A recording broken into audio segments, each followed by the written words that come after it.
Hey there, and welcome to a new video where today I'm going to be teaching you about the different types of erosion found in rivers and coasts. Now let me tell you, this is going to be real easy, but you can't forget it for your geography exam, so make sure you pay attention. And there are four main types: abrasion, attrition, hydraulic action, and corrosion. So let's get into it. So the first one is abrasion, and it is the cool one. It's the one that's easy to remember, and basically just rocks hit against the side of a cliff or a riverbed and boom, smash, rocks start to fall off, and it's really easy to visualize. And another way to picture it is also abrasion as in rubbing stuff and like sandpaper, and that's really a better idea because it's not a massive boom, it's more just of a sliding and movement, and it kind of gets pushed back essentially. So the next one is attrition, which is basically abrasion's less cool younger brother, a Tommy in it if you will, but is that too 2020?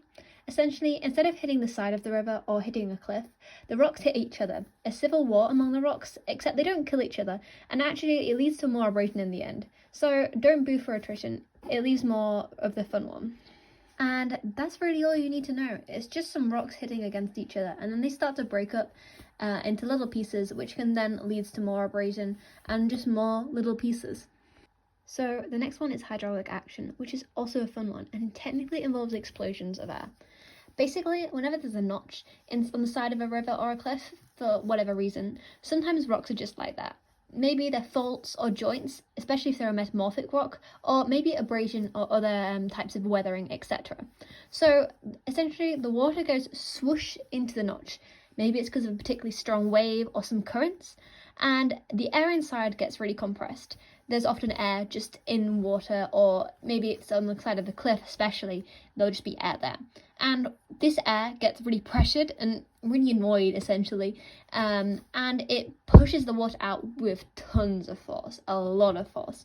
And this can cause a little bit of the rock to get pulled off, and essentially the side of the rock just starts to get chipped away, and even these rocks can actually start to be used for abrasion again. It's always the full circle in geography. So the final one is corrosion or solution, and corrosion is the weird one, the funky guy. He's too cool for fighting. He prefers chemistry, and this means that it only works sometimes, but it's very effective when it does.